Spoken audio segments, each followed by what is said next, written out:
It's time to get in shape right now. And our next guest has been on the 10 show before, but he's made an amazing discovery that will help you if you're looking to lose weight fast. What is this amazing discovery that you've made? Well, basically, I stumbled upon an exercise routine not too long ago where I was able to actually get better fat loss results by twofold than anything I've ever seen in the fitness industry before. When you go to the gym, it's really easy to remember to train this person. Make your abs pop out, make your biceps a little bit bigger, slim and tone yourself, slender your thighs, maybe reduce your waistline. That's what we all go there for, right? Well, the thing is, we're much more complicated than that. Once you learn to actually integrate your entire body and you start training it for what it truly is, you realize that you're missing out on most of your systems by just looking at your integumentary or the outside, your skin.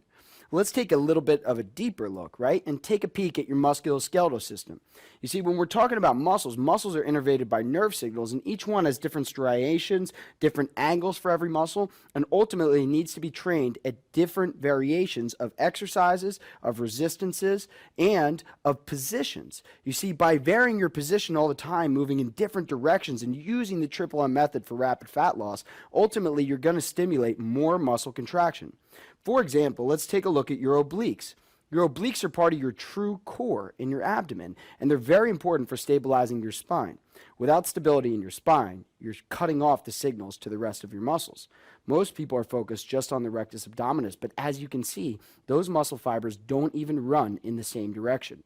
Ultimately, without positional variance, there's no way you're going to get at your entire core, and your body's going to stop you from growing muscle where it needs it most until you learn to train in every direction, balance out all your muscles, and then, and here's where it gets really cool, start involving other systems.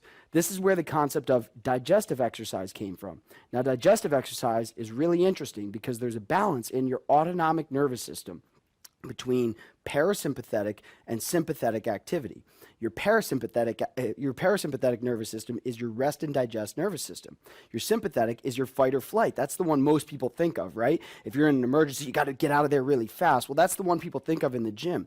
But unless you properly innervate it, unless you really use it the right way in the gym, your parasympathetic won't take over and you won't digest the food the way that you're truly looking to. In fact, enzyme release will be different, circulation will be different, and your ability to take the nutrients and absorb them from your food also will be at risk. So we need to understand how your digestive system interplays into this entire equation. You know, let's go a little bit deeper and talk about your nerves. Most people are training somewhere around 30% of the neurological signal to their muscles they should be, which means they're having to work 3 times as hard for 1/3 the result. Imagine how this adds up, rep after rep, set after set, workout after workout. Well, you get the idea. We really want to send a stronger signal from our central nervous system out to our extremities to be able to get more of that muscle involved. Remember when we were looking at the muscular system before? Well, imagine if you can just get more of your muscle involved in every exercise every time you pick up a weight. Life gets a lot easier and a lot more fun. But if you don't consider the system underneath, you're going to be in real trouble. This is where we're getting into your circulatory system. You see, there's something called venous return, which is when your blood supply rushes back up to your heart to be able to be pumped out with oxygen to the rest of your body again.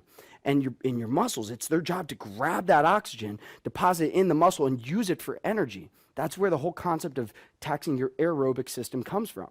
And without oxygen, well, that's your anaerobic. So without properly understanding how to create balance between your veins and arteries and use that in your exercise program so that you're constantly driving more blood flow and making it easier on your heart so your heart can expel more blood, you're actually missing out with the majority of the benefit from your exercise program.